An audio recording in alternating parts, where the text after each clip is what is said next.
Today's chat is brought to you by, well, all of your support.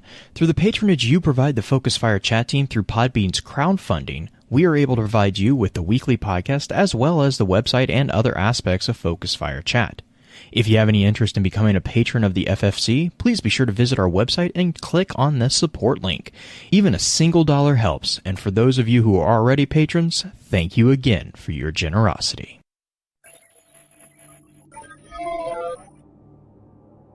You may have heard the whispers of guardians gathering in the shadows, exploring the mysteries of this world and the worlds which surround us.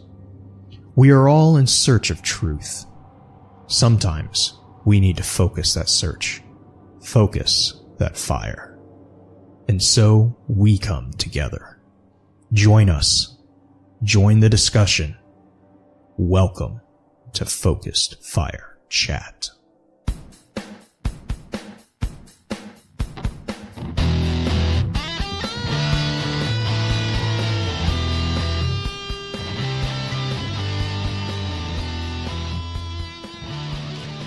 Welcome back to episode 143 of Focus Fire Chat, recorded live on September 14th over on twitch.tv/FocusFireChat. As always, I want to give a big shout out to our live chat here with us tonight. Thank you so much for joining us once again. Our topic for tonight's episode is going to be a look at the new information that we have about the Awoken. However, let's run through a quick introduction of those who are on the show with us tonight. As always, this is your host, Blue Crew 86. Next up, we have our own master of social media, the one and only Green-Eyed Music Lover. Green, I'm afraid to ask about this, but I hope you're doing well. How has the week treated you so far? I'm watching Ninja and Dado and the Broman team going head to head at the Riven boss. It's now like 10 hours into this raid. We never, my team, I tried to go into the raid. I was 525, and we never made it out of the first room. We just couldn't do enough DPS to Cali to get out. And so I've been kind of salty about it all day. You can check my Twitter feed if you'd like to, a little bit, to see it. I have been the top tweet besides a Bungie dev about the Last Wish raid for the last 6 hours, which is a little sad. I feel bad, but I'm still a little mad at them at the moment, but that's not their fault. They did what they were told. Anyway, I'm watching the raid. If they beat the raid during the show, I'm totally going to call it out, and I'm enjoying watching these guys go through it because they are definitely some highly, highly skilled players. Well, and so, I like chat's talking about it right now. I think at this point they have been on that last battle 6 hours? 5 hours? Oh my god, Ninja has been, for sure. Dado got there about an hour ago, and I guess we're at 11 hours, not 10 hours. Time. So much time has passed today. But yeah, Dado and I believe Gathalion Broman team has gotten there around the same time, about an hour or so ago. And Ninja's been there for like 6 hours at Riven, the boss, the main boss. But yeah. It is, well, or so we believe, intense. Is the main boss. Right. Nobody's gotten past this point at this point. Which only makes it more depressing. Mm-hmm. Oh, man. Well, rounding out the usual team, we have the man who's known far and wide as the Destiny lore content cop and a very, very good spinfoil farmer, the one and only Beard Grizzly. Beard, how are you doing tonight? Have you drank some water? Did you get a good night's sleep? Get some food? I love how I see tweets from like 4 different people now at you and Anon Pig telling you guys to make sure you're taking care of yourselves. Sigh. Just shows that we love you and we care about you and we want you to stay healthy. I know. And it's very much appreciated because there were points where I was like, oh, yeah, I'm actually out of water. Maybe I should go fix that. Yeah. So it definitely has been helpful. But I've been good otherwise. I'm trying to figure where the spinfoil farmer came from, though. But otherwise, things have been pretty good. Still enjoying Forsaken for the whole of 20 minutes that I've been able to log in tonight. Haven't been able to the rest of the week. It's been kind of disappointing, a little bit of a way, but oh well. Otherwise, no, things have been pretty good. Work is at this like really weird tenuous spot though, which I try not to think about. New assistant management, and of course there's always going to be some lost in translation things in the process, and other things that kind of get like shoved around. But otherwise, it's been good for creation as well, because this week's been good for creation. Just because I'm able to sit down and like video. Yeah, I guess I had a 40-minute video. We had another 20-minute, and the whole trick behind it is that it has all been unscripted. And people don't think that the quality has dipped, and I'm really happy for that. I get really kind of worried when I go into things, and I'm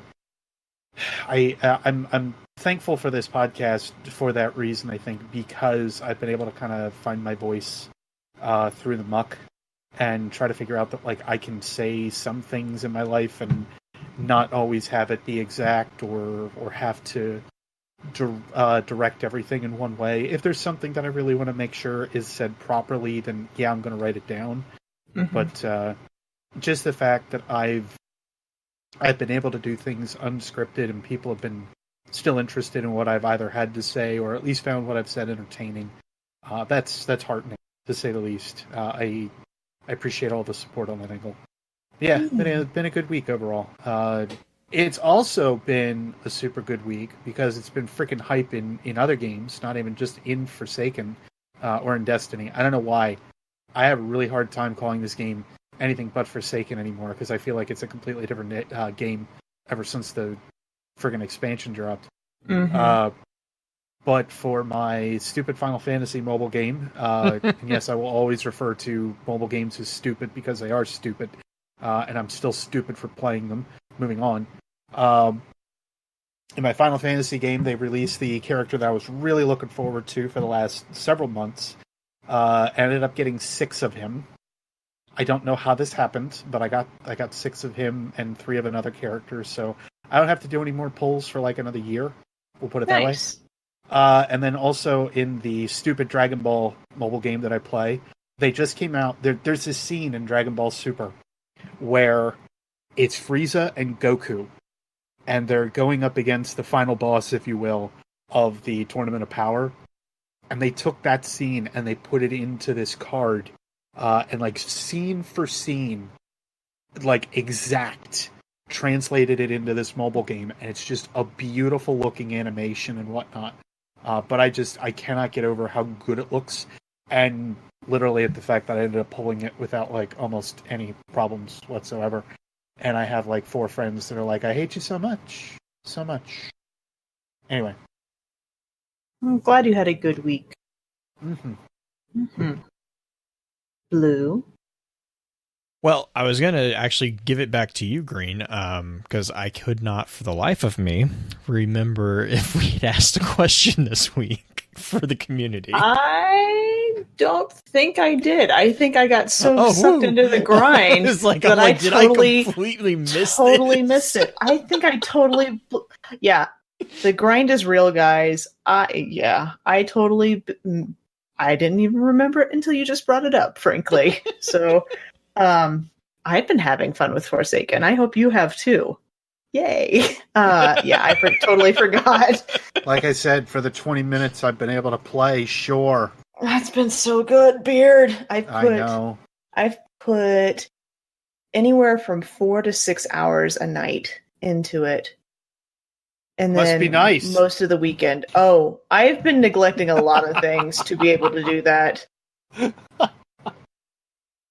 My wife has been very patient, luckily, so... That's good.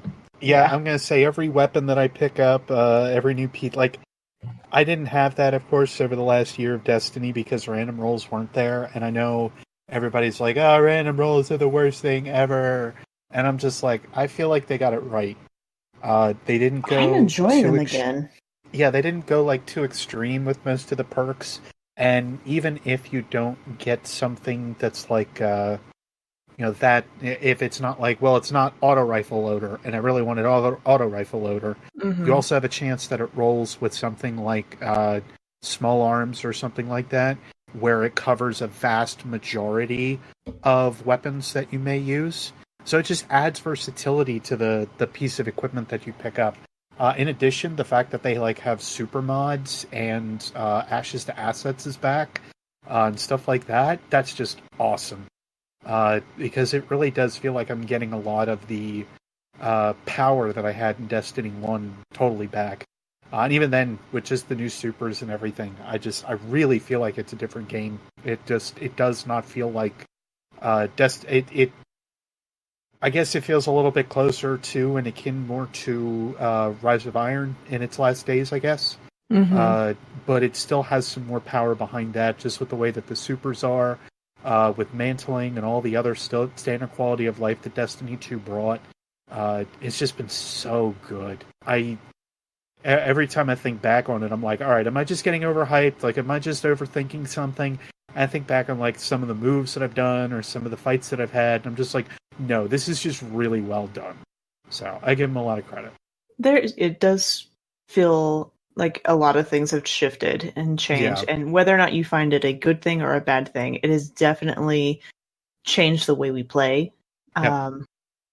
Even running strikes and missions and stuff like that feels very different now, because we have different options, and some of the different burns and whatnot that have been on there. They really force you to think about how you're playing the game, which I know can be a good thing or a bad thing, but it's just having you be a little bit more cautious and critical of how you're doing things, which I don't think is a terrible thing, but I know that I am of a minority opinion in a certain group, so.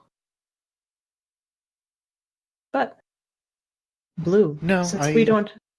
No, I'm right there with you on it. I think that there's some things we have to just adjust to as a community, but again, I just think overall it's just been a very positive experience from what I've heard from everybody.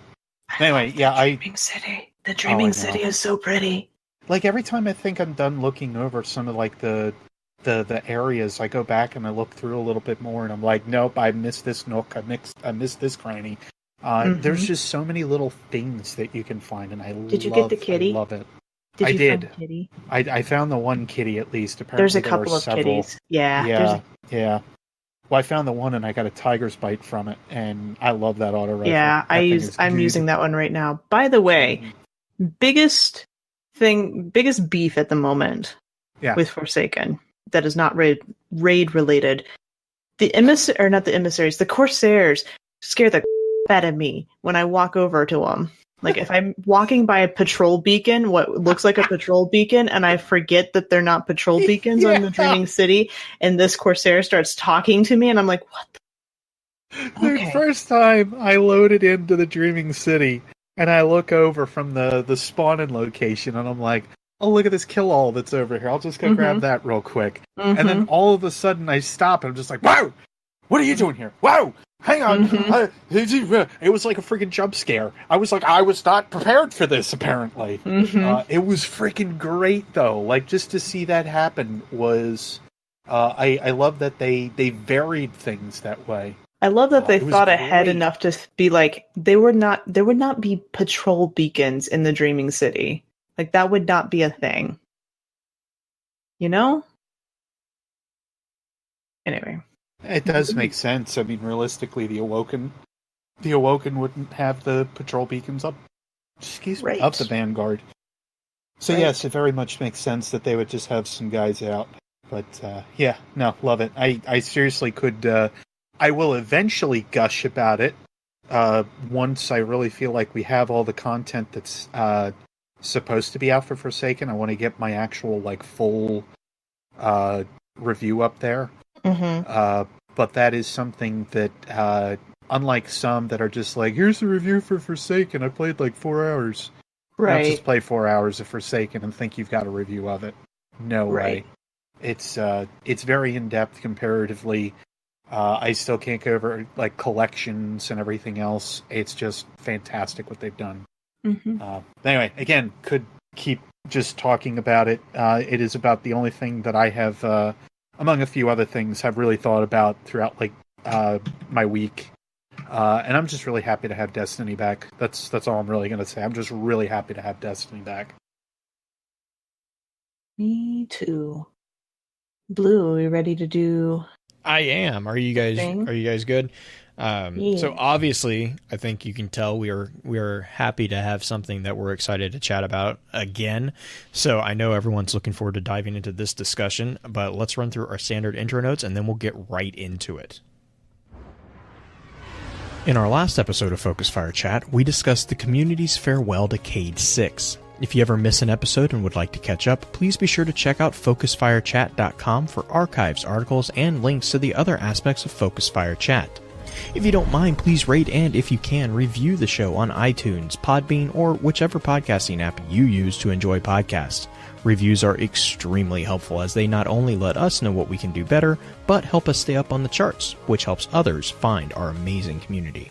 To those of you who have already taken the time to leave us a review, thank you. As many of you already know, Focus Fire Chat is a cross-community gathering where the intent is to offer a week-long, in-depth view of a particular subject from within the lore of Destiny and other games. This chat begins every Tuesday morning and runs until the following Tuesday, with topics decided by the group via a poll that begins every Friday and ends on the Tuesday morning of the new chat. Every Friday at around 10 p.m. Central, we get together to stream a high-level summary of the previous week's chat for those who were unable to participate. Please be sure to also give some support to the other podcasts in the Guardian Radio Network, links of which can be found on our website. If you're a fan of lore in all its various forms, be sure to also check out thelorenetwork.com, where you can find a wide variety of some amazing content that covers a number of different titles and mediums. Our next chat is going to be a discussion on a broken Vanguard. However, as always, please be sure to weigh in on the poll this weekend to let us know which topic you want to discuss after that. Links to that poll can be found on either Twitter at FocusFireChat or within our Discord server. With all that being said, here's Green with a high-level summary of tonight's topic. The Awoken people have a history that is full of mystery and intrigue. Much of what we have learned with Forsaken can be viewed as a sort of religious-like text, providing context for various people and events that were deemed important to the rise of the Queen Marasov.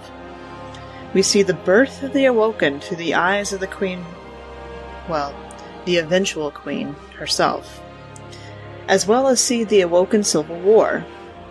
We gain insight into Prince Uldren's motives and his personality, as well as gain a sense of empathy, sympathy almost, for his behavior from the story missions. There are so many answers we have gotten with this release, yet at the same time there are so many more questions. We will not be able to cover everything this episode, but we will try our best to cover the major themes of the Awoken that has changed with this DLC. Before we jump into the information and thoughts that the community had about the Awoken, however, let's have a quick chat about this week's Lost Lore.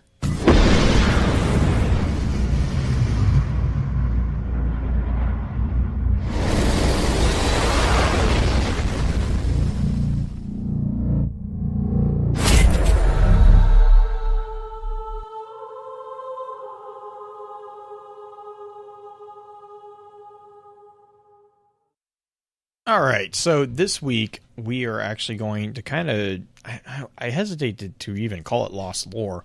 It's more of like a glossary of what we're going to be talking about, really. Not entirely, thank God. There's a lot of... God, man, can you... Oh. I'm going to say, I'm looking at this realized. outline going, I can't remember the last time we've had one that's like 5 pages. I'm a little worried. And this is just an overview. This is not even all of it. I couldn't tell you how many times I had to stop when, Blue mentioned this at the beginning of the episode. We're going to have the supplemental tracks, essentially, go up on YouTube. Did I mention that in the episode? No, you haven't. You did it before the episode. I mentioned it. No, I forgot to. So yes. So what? Yeah. Listen to what Green has to say for right here. There is so much information about the Awoken that has come out in the form of quote unquote books that it's a little difficult for us to be able to cover everything in chat. So we can't even do like what does the text say type thing, because we would be here for hours. So Blue and I decided that we would actually record these separately. I think we did this once before with one of the episodes I recorded. The Story of Yore. That's right. I did the Story of Yore. So this one, we recorded the Maracena, which is 25 cards long. To give you a heads up, it's an hour and 40, almost 50 minutes. And that is with very little time in between each card. So it is a long story. Blue recorded Forsaken Prince. And which was the other one you recorded? I need to do one more. So we have 2 of them done. We have 2 of them to do. I don't think we need to do Wall of Wishes because it's like 15 sentences. But I know Forsaken Prince at the end of it was about 48 minutes, I think, all said and done.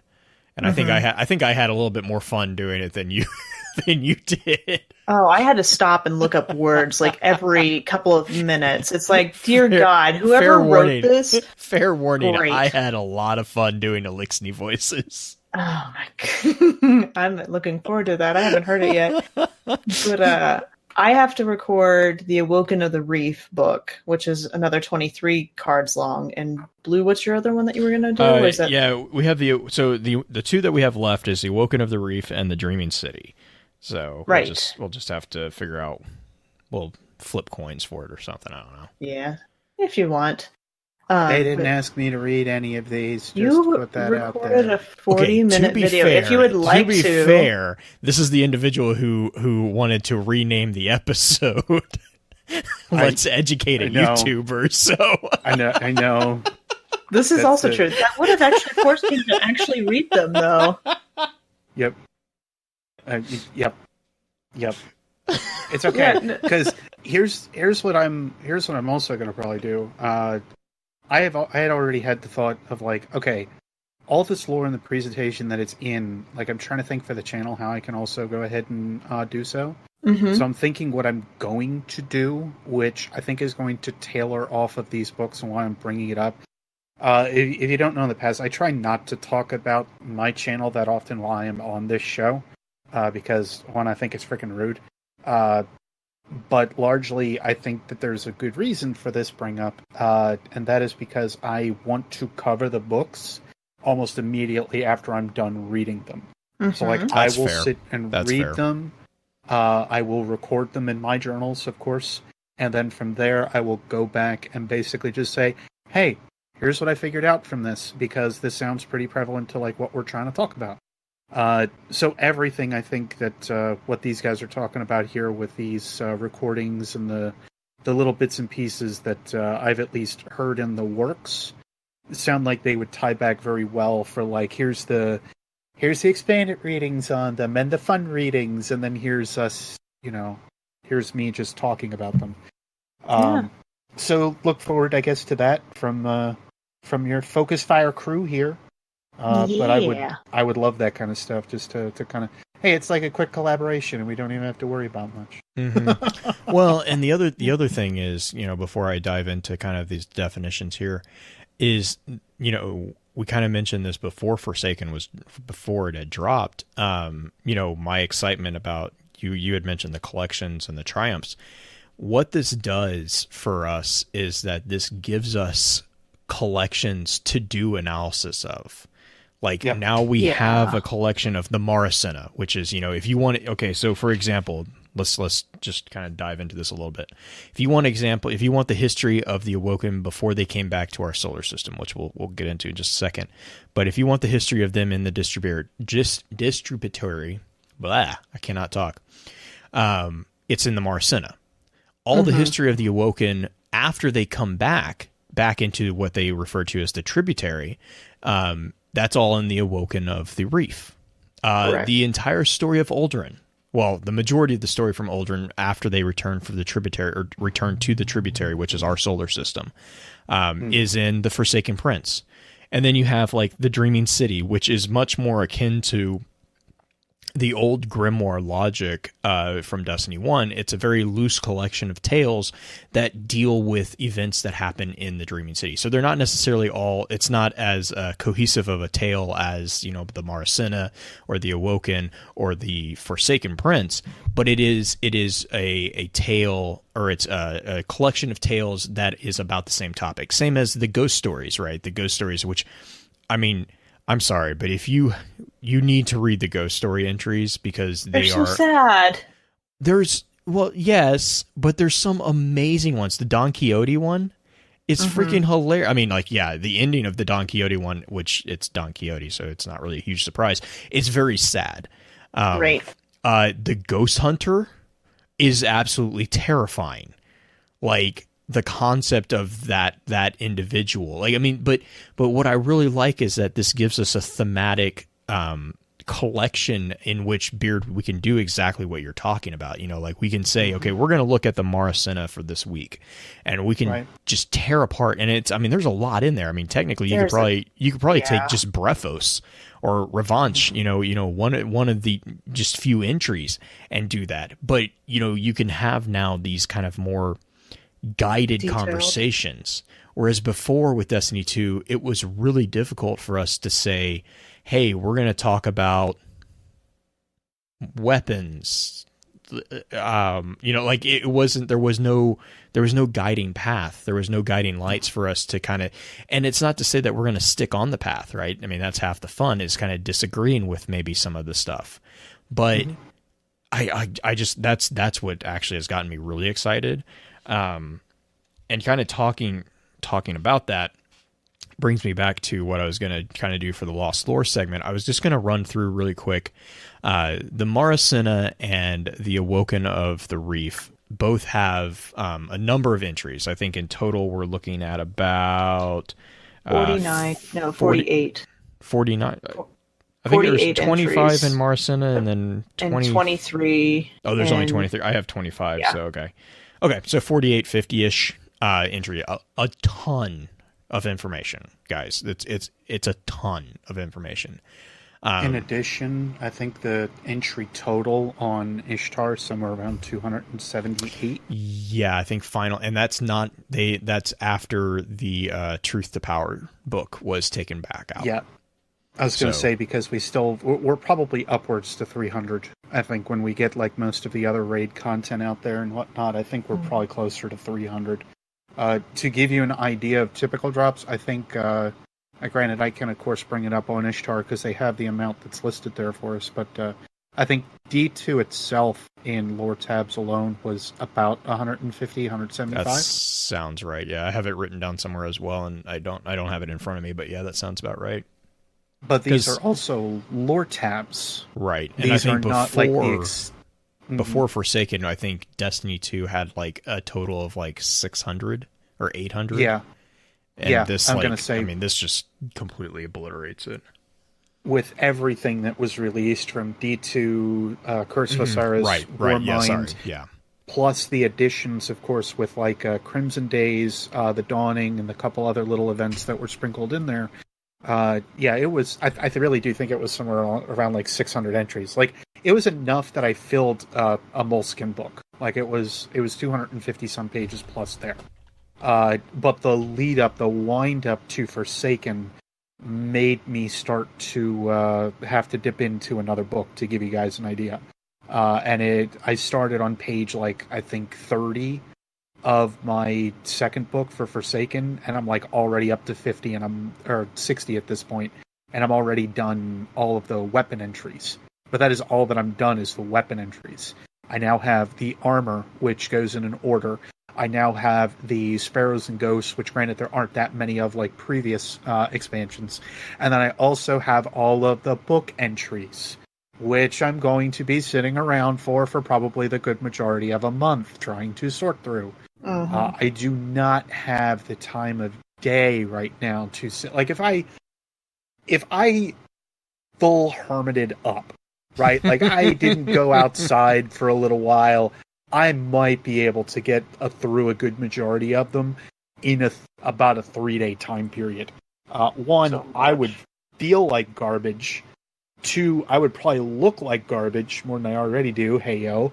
And then otherwise I would be in a very unhealthy place because I would like crawl out of that room and just be like, Destiny lore. It is all that I am. Or I could also pull like a Robin Williams guy from what is it? The Sci-Fi Channel guy, the aliens conspiracy guy. Yeah, Aliens. Aliens. Or I could also pull a Robin Williams, in which case I end up going, "What year is it?" Mm-hmm. Anyway, but definitions. So one of the really cool things is that as I was going through these initially, I didn't take the time to really look into the naming convention of the entries, and I'm kind of sad that I didn't, because when I read it the first time through, I was like, this is kind of interesting. If you read it alphabetically, because I didn't have the information on the books just at the time that I was reading it, but if you read it alphabetically, it actually worked, which was kind of cool on first off. Yes. Well, in the Awoken, like if you read all the way from like Brephos all the way down to Tyrannicide, it's all in alphabetical order. Like it flows from very start to very end, and it's really well done, which I thought was kind of cool. And then I started going back and I started looking at the actual definitions of these entries. And so, for instance, the first one that we have is Brephos, because I forgot to look up the other one that I can't pronounce. Archiloquy. Archiloquy, which I'm sure, actually, I can probably look up that real quick. But Brephos, Brephos actually, so the majority of these, actually all of these except for one, are actual terms. I'm going to preface it with that. Brephos is it's derived from a Greek word, and it means an unborn child or an embryo, or a brand newborn child, an infant, a very young infant. And so it's very appropriate that Brephos is the first entries into the Maracena. This is speaking about kind of, ironically, it was the Awoken before they were the Awoken, so they were not yet born as the Awoken. They were still in an embryonic form as far as their entire life cycle.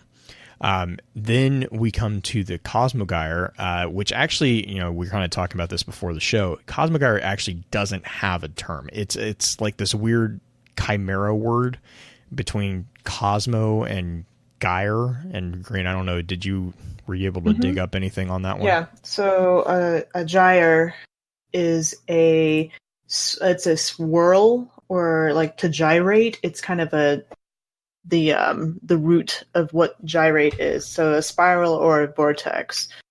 So it's like the creation of a cosmic world that spirals. And if you look in the Dreaming City, you can see essentially a cosmogyre going on above.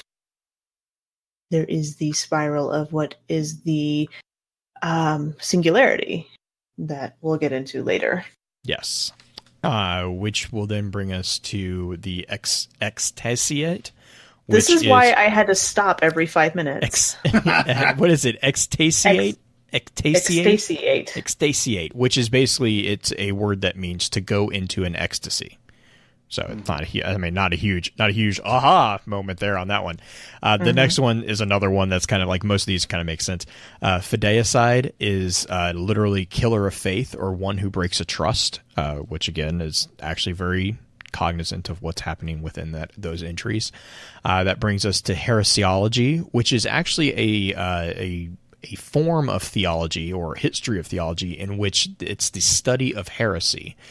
This is a very big thing, especially within the more orthodox faiths, which, again, not a huge surprise there. And then we come to impotent, which is unable to take effective action, or helpless or powerless, which I love that is actually the cards that deal with the introduction of Sejur, which is the first Queen's Wrath, and her battle with Uldren, which is amazing. It's a really cool fight scene. Uldren she seems pretty cool. Oh yeah, no, she's amazing, but Uldren is just, oh my god, he is so freaking good at what he does. with like the whole like he just Uldren knows what he's doing within the impotent cards. Like it's just really interesting. Catabasis. This is one that we were talking about actually before the show. Catabasis has a really cool history. So Catabasis is actually explained inside the Catabasis entries by Mara. She is mentioning the Catabasis as a descent into the underworld, which is in mythological terms actually a very accurate term. But the actual word Catabasis just means a descent of some type. But it is also used in military terminology as a means of retreat. We were talking, and this was kind of what we were talking about before the show. This actually is a callback to a time in Greek history in which they were sorely defeated, and it's a term that means the march from an interior of a country to the coast, because they were having to retreat back to their coast. So Catabasis is actually a really kind of a layered word there. That brings us to the next one, which is nigh, which is near or almost, which is very appropriate for where inside the Maracena this is. This is at the point inside the Maracena when they are preparing to leave. Which, talking about leaving, we get to palingenesis. Palingenesis, the word is the concept of rebirth or recreation in mythology. So you will see this a lot in like Phoenix mythology and stuff like that. So, and again, in palingenesis, this is the end of the Maracena, which is the transformation from they're leaving the distributary and coming back to the tributary, and so they're coming back into the mortal realm. Then the first entries in the Awoken of the Reef are called revanche. Revanche is literally revenge. It's basically a policy or movement that is aimed at achieving the return of a nation's lost territory or status, especially when those losses were results of war or a treaty signed under duress. And to unpack why that is a very, very cool use of this term is because the entire event that led to the creation of the distributary by the Awoken was basically a treaty that they signed under duress. And that kind of goes back to the Cosmogyre, and the events within that, as far as like between Cosmogyre and Extasiate. That's what kind of happens is they made a deal under duress to escape the conflict, and so they lost their access to the mortal realm. They were given access to the distributary, and so revanche is them coming back and kind of starting to claim what was kind of theirs, or their birthright basically. And that kind of takes us to Telic, which are the second set of entries within the Awoken of the Reef. Telic is a word that means directed or tending to a definite end, or expressing goal, result, or purpose. Again, appropriate because within the Awoken of the Reef entry, this is basically the establishment of the reef as is governed by Mara. And so what we see in Telic is the beginning of the construction of the Dreaming City. We see a lot of the plans being laid. This is also where Riven is introduced. And Riven is very crucial in the entire development of some of the things that you see in the Dreaming City, even in game today, before all the changes that are going to be coming, as part of the ever-evolving end game, as they call it. Some of those things are what were being laid in place in the Telic cards. And that finally brings us to Tyrannicide. Tyrannicide is simply the killing of a tyrant. And this is where we get the cards the entries that explain Mara's plans to, not overthrow, but to eradicate Oryx, and her plan to implement what she refers to as the bomb logic. And kind of where you start getting a feeling that, she sees Oryx not as a nemesis, but as a step to gain the weapons in which to do battle with her nemesis, which starts begging the question of who she is actually up against, like who she's looking to fight. So Tyrannicide is actually 5 entries, and it's probably one of the most telling of the entries, I think, in the Awoken of the Reef, at least, because Tyrannicide deals directly with the entire conversation between Eris. It explains all of what was going on with most of what was going on with Eris and Mara, how Eris got involved. It explains that. You see the beginnings of a lot of the plans that are being coming to fruition in the Forsaken DLC. If you stick, one of the devs mentioned this on Twitter, but if you stuck around for Petra during the campaign, she has optional dialogue once you get her into the Dreaming City. Tons of it. Oh yeah, she's got, I think it was like 7 or 8 prompts. It's like it was 5 minutes worth of it was dialogue. a lot of information too. But a lot of that information, when I recorded it, I think the good majority of it was just me standing there listening to her. I was like, keep talking, keep telling me more.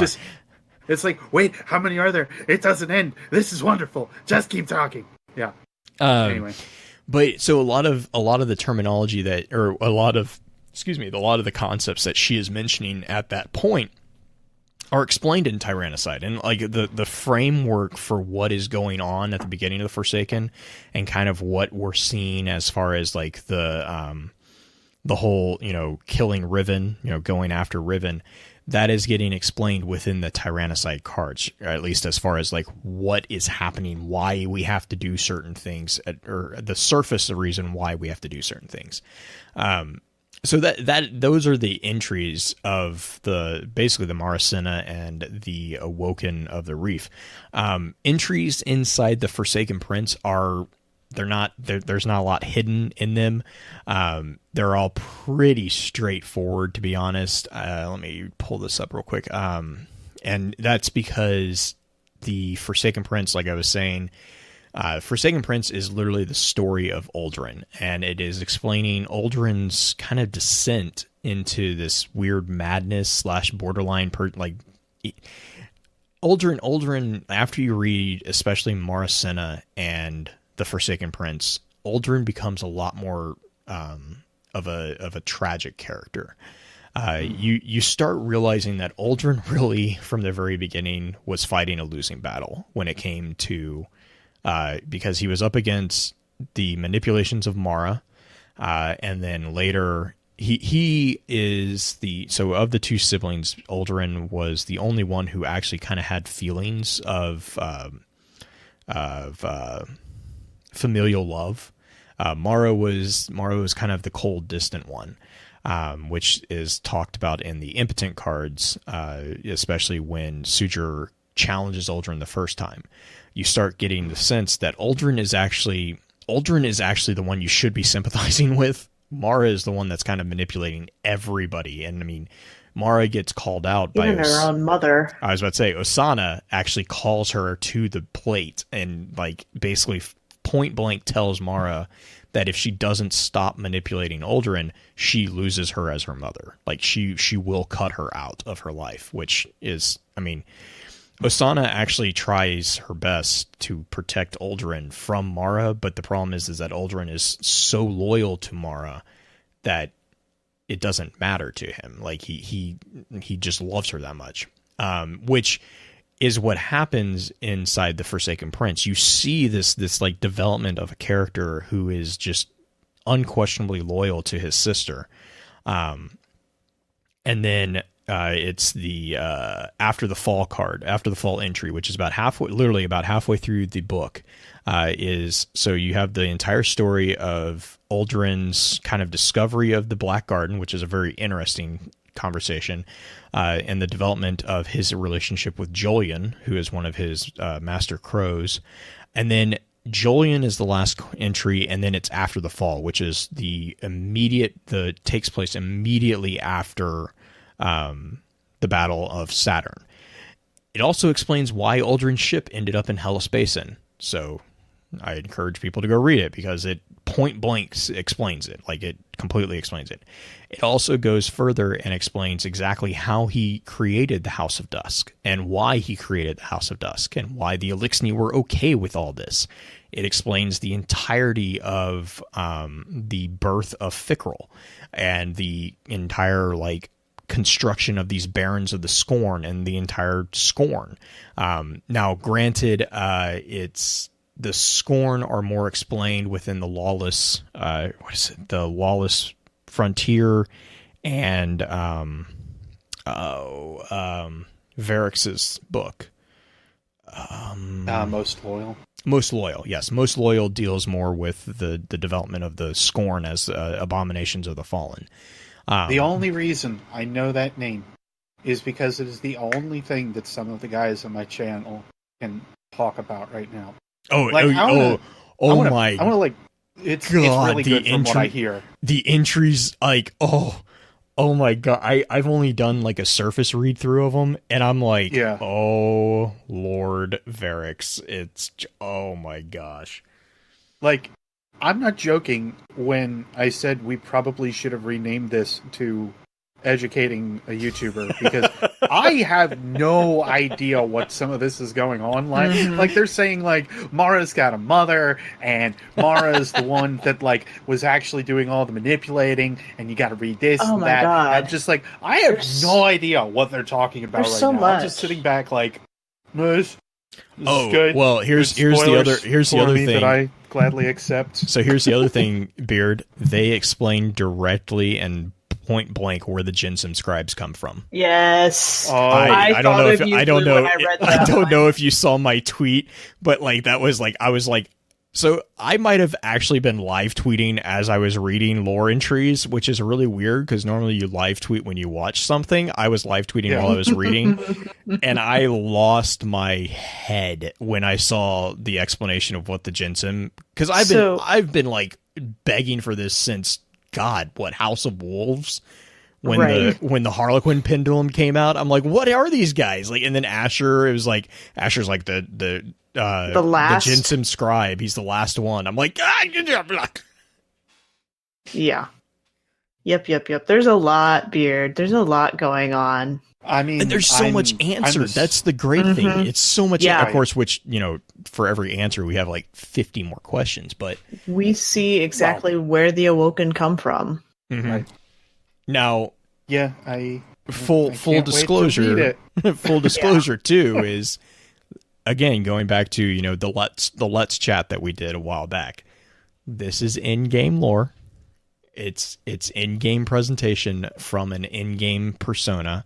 So, in the same way that we have to take the Books of Sorrow, you know, as much as we're excited to read a lot of this stuff, the Maracena, and I think Green, you were mentioning this in chat the other day, the Maracena is much very similar to the Books of Sorrow in the sense that they are almost holy texts that are explaining to, you know, the descendants of the true or the original Awoken what is going on.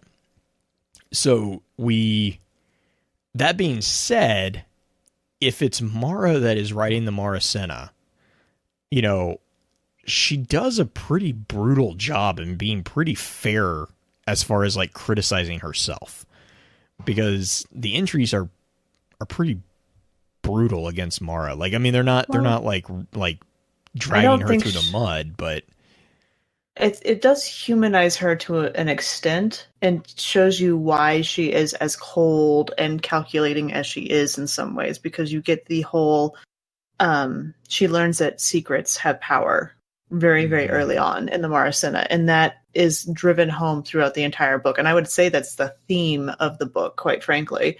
Oh yeah, it's the destruction of the eighth or the first proclamation of Alice, yeah.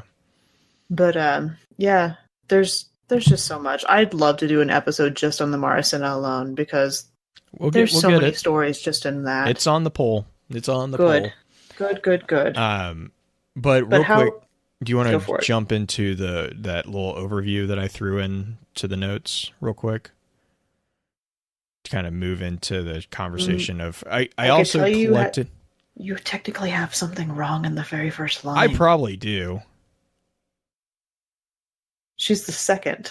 She's not the first. No, she's not. She's the first. See, I can't put any input in here to say whether it's wrong or right. So we just have to... That's the major secret in Nye. That's why she gets the blackberry tea thrown at her. from Alice. And then at the end in, I believe it's Palingenesis, when she and I think it's Suitor are in the ship of the ship. Yeah. When she says that, Suitor calls her a devil. She's the devil. Yeah, that's the secret, is Mara is actually the first Awoken. She just let Alice take credit for it because that allowed her to, surprise, manipulate everything. I get it. That makes sense. Yeah, it's like, it's Mara is playing a long game. Like, I mean, Yes, it's hundreds of years. Her Hundreds of years. thousands. They were in the distributary thousands of years. And they're immortal. That's the other thing we learned. They were immortal inside the distributary. As soon as they returned to the what's called the tributary soul system, they became mortal again, which was a huge part of why Mara had to work so slowly in the distributary to convince the I can't remember how many of them that actually came back with her, but that's why she had to convince them so hard, like so much, was because they weren't just coming back home. They were actually coming back and giving up. They were sacrificing immortality to return. Yeah.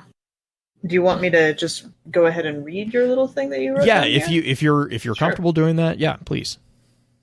Mara, as the first Awoken, defined the rules of the new race, but allowed Elise Lee to believe that she had been the first and take the title of Queen.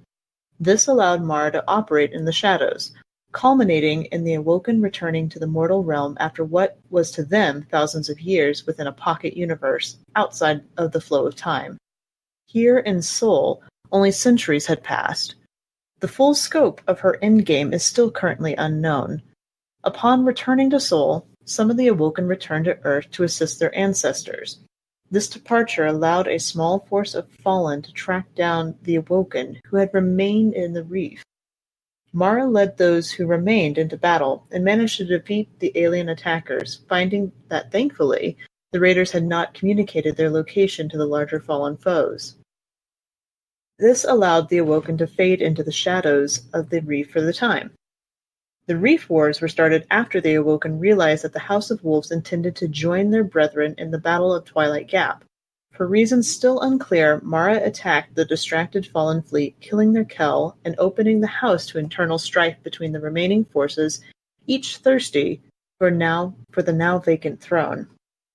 Mara was able to watch, waiting until the wolves had nearly destroyed themselves to sweep in and finish off any who opposed her, taking control of the fallen House of Wolves as their new Kel. The house would eventually rebel against the Awoken. Some believed, with the help of a few of the barons of the Scorn, these Queensbreakers. Oh, you have this written slightly odd. The house. Yeah, sorry. I wrote that like that entire. Yeah, sorry. It's okay. The house would eventually rebel against the Awoken. Some believed with the help of a few of the barons of the Scorn. These Queenbreakers, however, would not survive the revolution they led for long.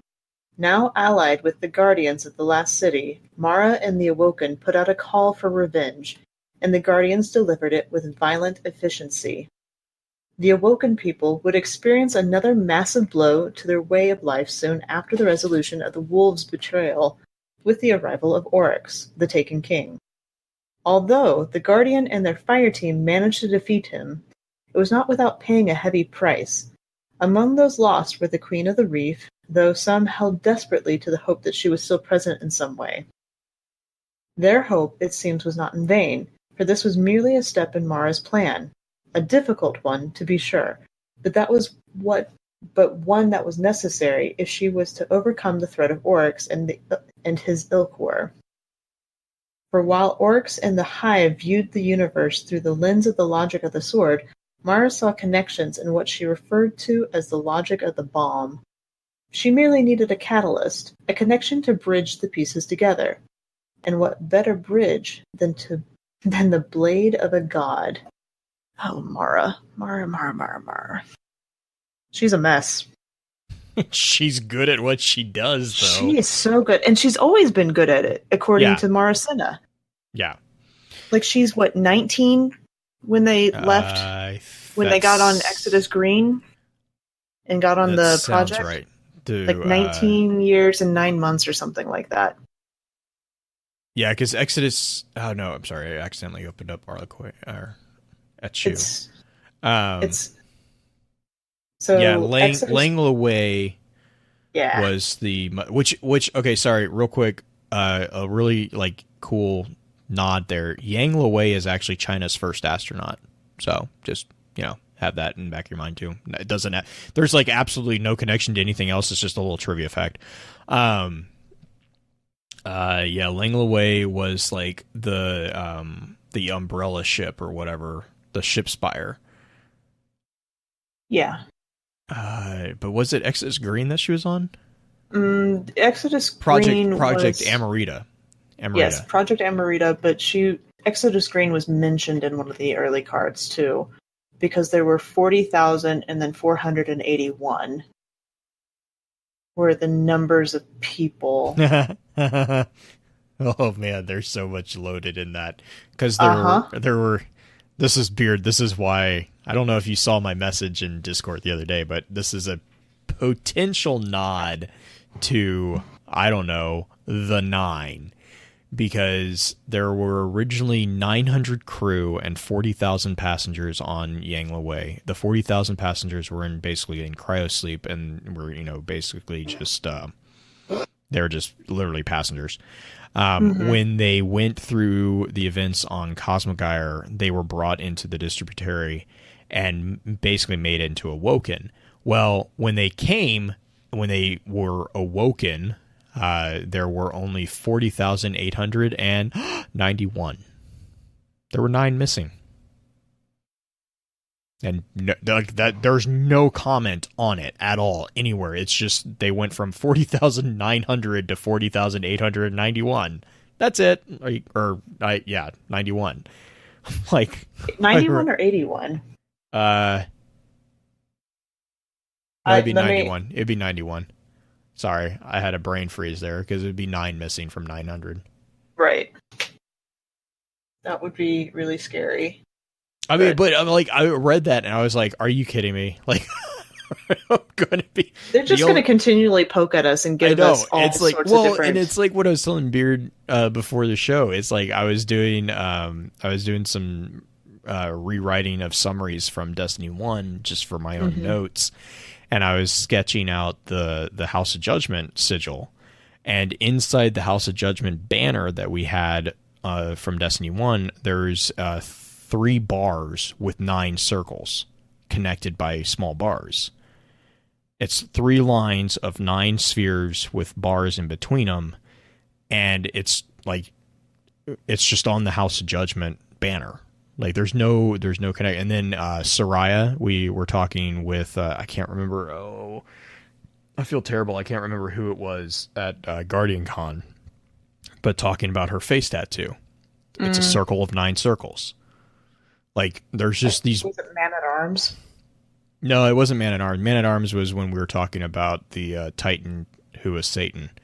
Oh right. No, this was. Oh gosh. There's a lot of people that we talk to about different things. It might have been Z in chat's got it. Like there's so many like red herrings that it's becoming it's very different. But there's like 9. It's 9 missing people. Like what is going on? But yes, Amarita was the project that she was on. Yes. And she selected to be put onto that project because of an event that she had on a the rabbit EVA. Embryo. That is like, is that a Jade Rabbit reference? I have no idea what it's it is. Such a random.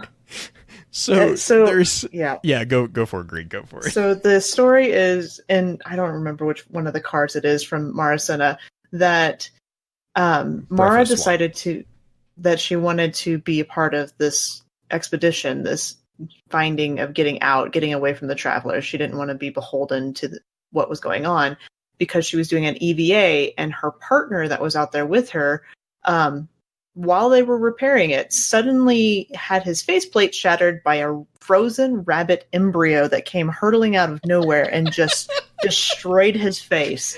And it's like, what the... I kind of want to pat whichever Bungie writer wrote that, because I literally paused at that moment and went, that is really effed up. Like, who's got rabbit embryos in space? It's also oddly specific. Right. Well, and there's two other references to rabbits in deep space.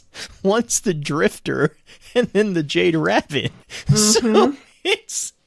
But I remember reading that, and I'm like, hang on, did I just read that? Like I had to go back and reread it because it's such a mess. There's so many good little stories within the Maracena. Also, sorry, talking about little stories, we also got a possible explanation to the A113. Oh. Yeah. So it isn't just going to sit there as like a thing anymore. It's going to actually have purpose. I mean, cool. I don't know if it's going to sit there. I don't know if it's going to go anywhere, but we got it. I think it's a nod to the A113. It's what was it called? It was a space station that just like they have like almost like a Dead Space-esque report from it.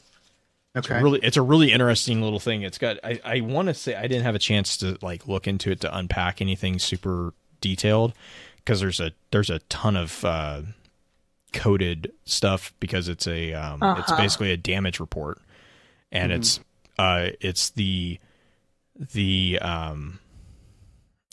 call intake person freaking out because the space station was like reporting damages and then went silent. And I guess one of them had family on it, and they just like they completely went silent. And so it's like it's them freaking out, and then another one's like trying to talk him off this ledge. Basically, it's a really interesting little card. I'm trying to remember which one it is. I can't. Hang on, let me dig it up real quick. While he's digging that up, I'm going to go ahead and kind of give out some of the questions that we were asked in chat that I think we're going to go over a little bit.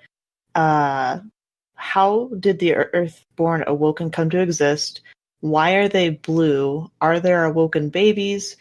Is there any lore behind their weaponry choice / like bows / knives, and the connection between the Marasana and the Awoken of the Reef and the Maraid? So there's actually answers to a lot of these questions. Did we ever actually get the answer to why are they blue? I know why they have like the... I don't know. We kind of do. I mean, like they're cold. Well, which is my favorite part of the dawning was the children. The children came and were like, the Awoken are cold because they're blue. Well, you know, Mara used to do the EVAs, and she would let her body turn blue. Like she would let her. That's what the videotapes were. She would expose herself to space. Yeah, and I think weird. I think that kind of is. I mean, maybe it goes back to her being the first and defining them. Maybe. We didn't, that was like, of the questions that we did have from chat, that was the only one that didn't have like a clear answer. Real quick, Beard, it's the Bamberga entry. It's from the Dreaming City book. How did I have a feeling when I saw the name for that one just sitting in the entries that was going to be an important one? It's an interesting one. Oh my god, this is so long. And it also mentions Orin, which chat Veru mentioned that in chat. There are two names that appear in one of the new 9 entries, and both of the names appear in the Bamberga entry as well. Gotcha. So there's a couple connections that are really kind of cool within it, just from a very, very, very quick overview of it. But no, Green, let's chat about the first one, because I know that was actually a pretty popular question, was what? So the Awoken go through this pocket universe. So why do we have Earthborn and Reefborn Awoken? How did the Earthborn get created if they are on Earth?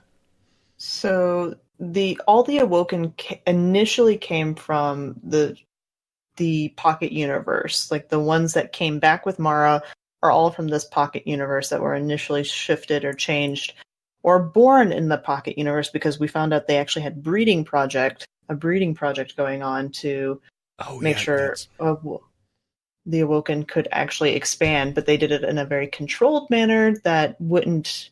It was very civically minded, the way they did it. They made sure that there was never going to be any lack of food or anything going on, that they could always sustain with the amount of population that they had. By the way, what, Blue? I was just saying that is part of the verdicts of the distributary. If you want me to bring those up, because I have those actually written out. At some point, I think we want to, but right now, sorry, that was actually one of the verdicts was the population control. It was just right. As far as how we have Earthborn awaken, once Mara comes back from the distributary with the group that came back with her, a lot of them revolted essentially and decided to leave. And that's we learned a little bit about this in the Maraid and the fact that Mara had to call them back. And I believe that's the second time she tried to call them back, or the third. But I almost want to argue that it's a crossover of the Maraid and the entries that we have here. Because I kind of think that she only gave him one chance. I think she gave him two chances. Okay. Because there's a line mentioning this would be your last chance type thing. Oh, okay. Okay. Because whenever the revolt happened, they came over, and a lot of the Awoken didn't like essentially abandoning Earth, because the way Mara convinced a lot of them to come back here is to come back and find their ancestors, where they derive from humanity, essentially. And when Twilight Gap happened, a lot of them were really... Or no, was it Twilight Gap or Six Fronts? It's Twilight Gap. No, it wasn't Twilight Gap. It was... I don't even know if it was Six Fronts. I think it was because they came back, and then Uldren kind of figured out that the Fallen were like all over the place because he got attacked. That was Revanche 1. Revanche is like they're kind of figuring out, there are new aliens. Literally, there are new aliens inside the system that we need to be wary of. And Revanche 1 is when Uldren kind of has an encounter with the Fallen, and that's where he kind of gets his throat cut, and he barely escapes. And then Revanche 2 is him reporting back to the entire Awoken, because at that point Mara had not solidified her leadership of them yet. Just at that point, they were still kind of in flux. And that was more the crux of their problem. Was a lot of them were like, who died and made you queen, was actually a line in the card. And Mara's response was, she was like, well, we all did. But it was more about like, there's the Savin card, which is where a Awoken Guardian is brought back and introduced to Mara, and that's where her distaste and distrust of the Traveler is kind of solidified inside the entries. But it was explained in that card that a lot of the Awoken who would become the ancestors of the Earthborn went back to Earth because they felt loyalty to the humanity. Human race. Yeah. It wasn't, it wasn't because of any particular battle necessarily. No, it was a mutiny type thing, not a mutiny. Yeah. Well, basically, basically there was a group of them that were like, we're going, and you can't stop us. And Mara was like, well, I'm not going to stop you. I mean, I can, but I'm not going to. It's your choice. But if you leave, you leave. Like, you're not going to come back. She proclaims that she'll allow them to do this thing, essentially. It was kind of you're going to do this thing anyway, so I'm going to make it official that you can do this thing. Yeah. It was, let's say, face in this whole thing. Yeah. A lot of it was. But yeah, the Earthborn Awoken are descendants of the original ones that came back with Mara from the distributary. They can breed. We know that, even that like the immortal Awoken could breed. And yeah. We know where they came from. Right. And that kind of the Awoken baby question. Obviously, now that they are mortal, they're not so strict. We also find within these two questions kind of tie back to the again, to tie back into the verdicts that they establish within Extasiate. I think it's Extasiate 2, that they identify the verdicts of which the distributary will be lived within.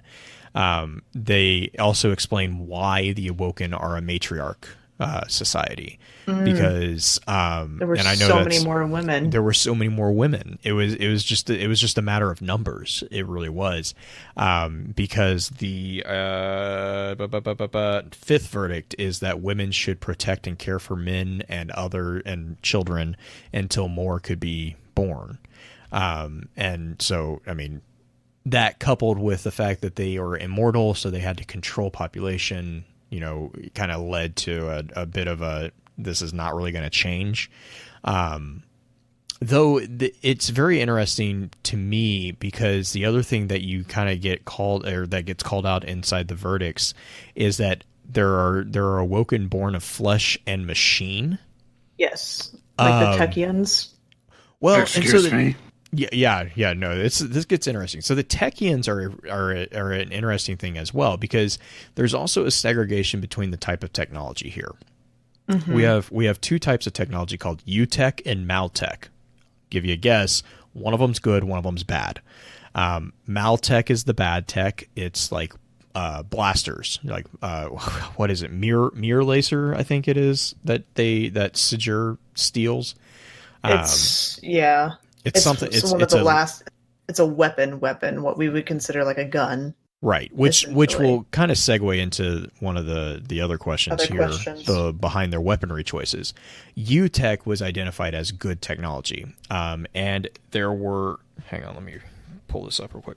There were individuals who were noted as being very knowledgeable about U-Tech and the U-Technology, and they were called the U-Techs, which will then evolve into the Techuans.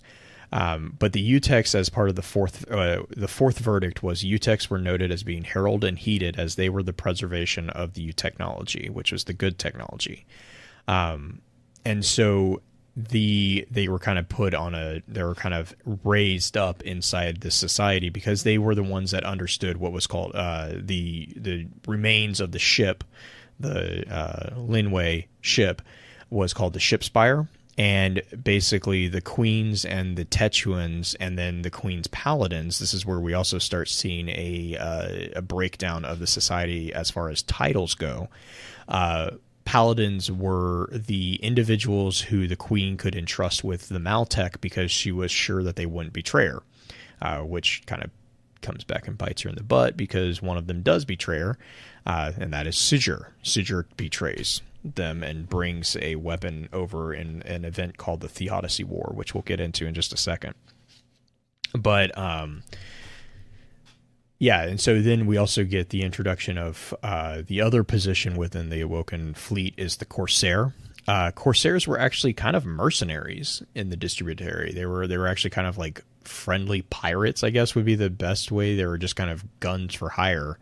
They weren't really loyal to any particular individual. They were loyal unto themselves. And so within here you have the Techuans, and there's this like weird thing of like they're mentioning the Awoken as being, again, controlled population, but then it specifically calls out that they're born of flesh and machine, or wombs of flesh and machine, I think is. Wombs of flesh and machine? That makes it sound like they were incubated. Yeah. Well, harbingers, what? Mm. Hang on, let me make sure I'm reading this. Yes, the third verdict is population control. The people were to be born in, quote, wombs of flesh and machine, end quote. Population control was imposed due to each individual Awoken being immortal. And so these the Awoken verdicts, like we've kind of been dancing around these. There's 9 verdicts basically. The first verdict is that the people were Awoken and they were immortal. The second verdict was the naming of the world, and the world was named Distributary before they did not intend to return to the mother world, or as they call it, the Tributary, which was our Earth. The third verdict was population control, which we just kind of mentioned. Fourth verdict was U-Techs were noted as being heralded and heeded as they were the means of preservation for the U technology, which was known as the good technology. And this is opposed to Maltech, such as the guns and weapons. The matter laser, that's what it was, that was mentioned in Fidayaside 2 is one such piece of equipment. The fifth verdict was that women would care for and protect the men, quote, until others could be born, end quote. The sixth verdict was that the purpose of the Awoken was to know and love the cosmos. The seventh verdict was that the Awoken owed no allegiance to their mother world, the light or the darkness. Though they were created out of a covenant of light and dark, that covenant was complete and they owed no further payment on the debt, with the exception of remaining on Distributary as part of the second verdict. The eighth verdict was that the Awoken existed in balance, whole in themselves. And then the ninth verdict was that Alice Lee was, with no vote or question, the first queen, and her first pronunciation was that there would be no secrets among the Awoken. This pronunciation was actually meant specifically to curb potential trouble that Mara and what was called her Quiet Council might cause. This also led to Alice being referred to as the Queen Without Secrets, which would come back and damage her in the Theodicy War. Mm-hmm. Sorry, what's the lore behind their... giving everyone a moment to absorb that. Like it's there's a lot. It's and thick. you know what? We're still only in the Maracena. Yeah. Well, actually, we're only in the card first 3 or 4. Yeah, we're only in the third card. What were you gonna say? I was just gonna say, and is there any lore behind their weaponry choice of bows and knives? Right, and that kind of goes back to the fourth verdict. So we see an emphasis within the Awoken on the good technology. They were really, honestly, it kind of reminds me a lot of Aphrodite and her pacifist colony. Actually, they're not opposed to doing violence, which we see in the impotent entries between Uldren and Sajir. They're actually by far they're not opposed to it at all, but they don't want what's called Maltech, which is atomic weaponry, which I believe old weaponry. Yeah, it's oh god, what card? There's like a reference back to the. There is it's Mara. It's Mara, and she says that they are their own success because they dismantled the weapons as soon as they developed them. So basically the other thing to keep in mind is that the Awoken as immortal creatures have existed in the Distributary for thousands of years. Even though only centuries have passed in the real world, thousands of years has passed them. So they have actually surpassed the technology that they crash landed with. This is another thing that Mara kind of calls out, is that like she and like near the end of the Maracena, Mara is no longer kind of manipulating things from the shadows. She is actually kind of out in front. She still is. It's just not. Well, you get to see it a little bit more. She wasn't hiding as much because Sajir was her public face, and then Uldren was her enforcer. And so she is like launching all these satellites, and she's basically creating a network of intelligence, not like covert intelligence, but intelligence of like the world and the nature of the universe within which they exist. And then she uses this information to convince people to come with her when she returns, when they go through with the revanche. Can I also say that a lot of the dialogue about Mara and the things that she chooses to do is very science-based? Like, yes. There's a lot of like logic. She thinks like a scientist, and you see it so much in some of these cards where she's just like, we want the data, I need the data type thing. Well, and I think there's also something to be said for that, because that's how she gets away with manipulating things, is she manipulates through the facts. Yeah. Like, she presents facts because like She's what a was teenager. Yeah, she is. But the other thing is like when she, I think it's is it it's either palingenesis. I think it's palingenesis.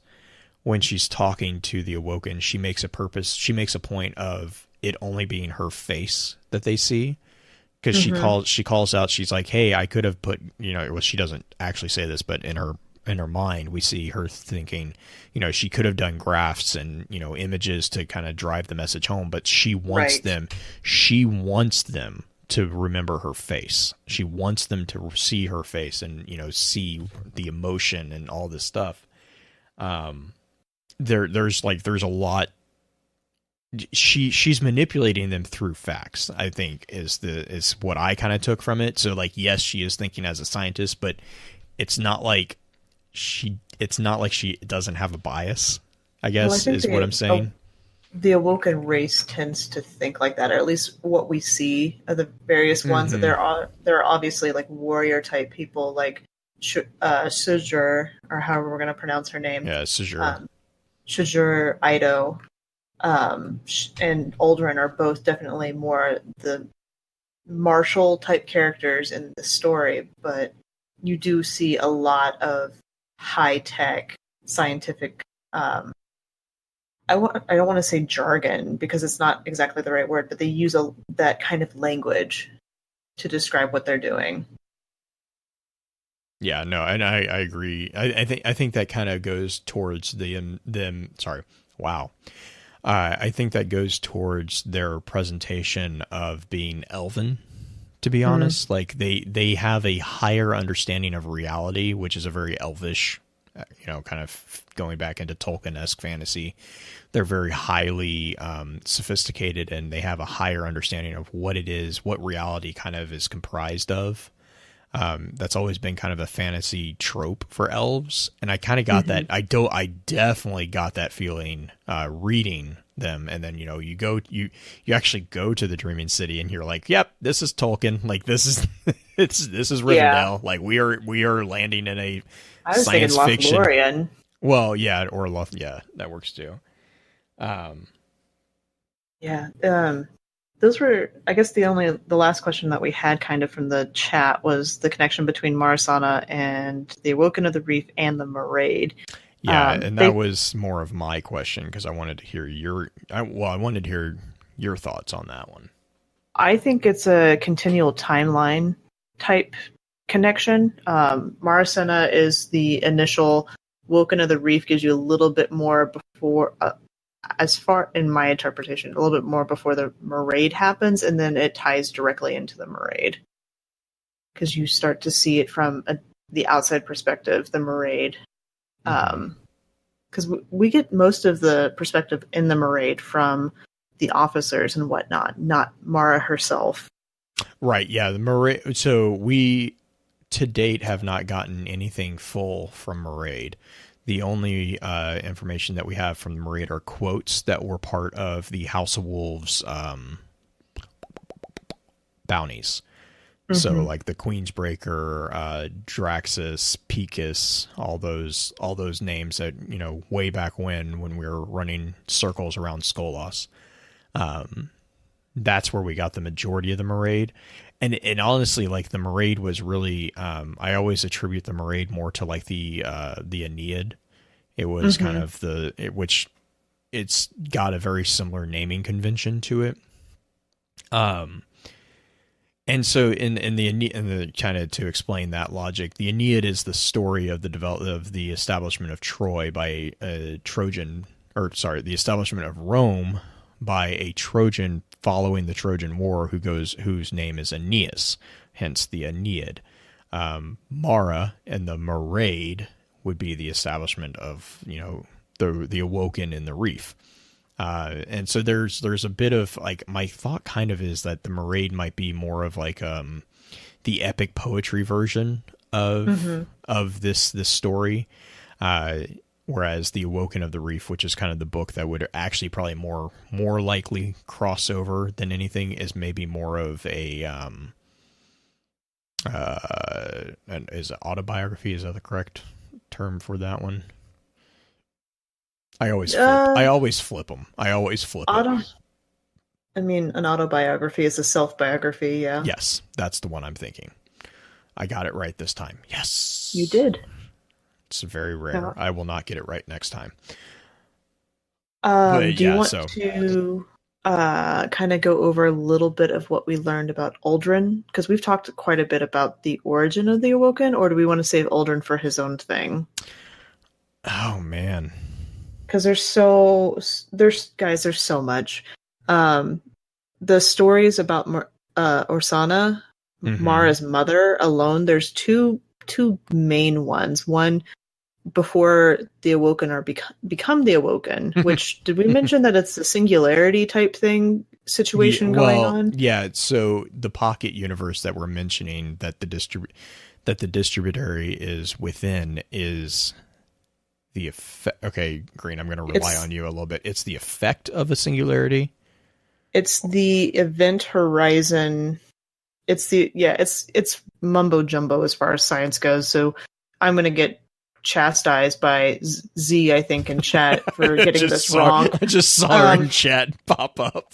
Yeah, astrophysics. Yeah, it's very much so. There's a discussion about the event horizon between the mixture of the light and dark. So the blast that we saw at the end of the Red War is very small in the interpretation that I'm reading, as far as compared to the initial blast that created the Awoken. The event horizon of where that blast, that white light, met the darkness, which was where the Yang Liwei was very close to, that is where the pocket universe was initiated. And then multiple dimension type thing slips into all sorts of timey-wimey problems. But yes, that is as much science as I'm willing to give. I'm just going to quote Z. Pocket universes are actually a theoretical astrophysics term that we believe may exist. Yes. Yep. That's that's all I have. Just the pocket universe. I don't even know what you said. It's not a Polly Pocket universe. It's just a pocket universe. I'm not going to finish that thought. Anyways, I don't know why, but now I have a picture of a Cabbage Patch Kid running around with. This is like if you want like a good visualization. You remember Polly Pockets? Oh my god! Like okay, years so and years ago. I was following your logic there. I was like, why is there now a Cabbage Patch Kid running around in my head? You stuck it in your pocket and you carried it with you. Oh god! Oh. Pocket Monster Universe. Oh man, chat's loving that one. Z, I'm gonna need you to help me with that. Then she's gonna help me with the astrophysics aspect of this because she says that they actually did.